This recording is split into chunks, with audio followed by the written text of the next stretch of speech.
همین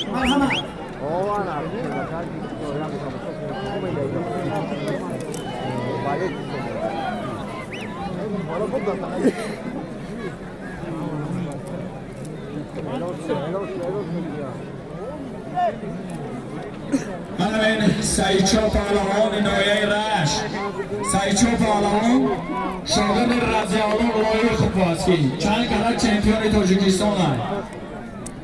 دیدم هم بسیار هم برآمد خوب کرده نایه رشت. پیر محمد پهلوان شما را رستم پهلوان شهر دوشنبه در میدان انتظار است. پیر محمد فیردوس کمای پیر محمد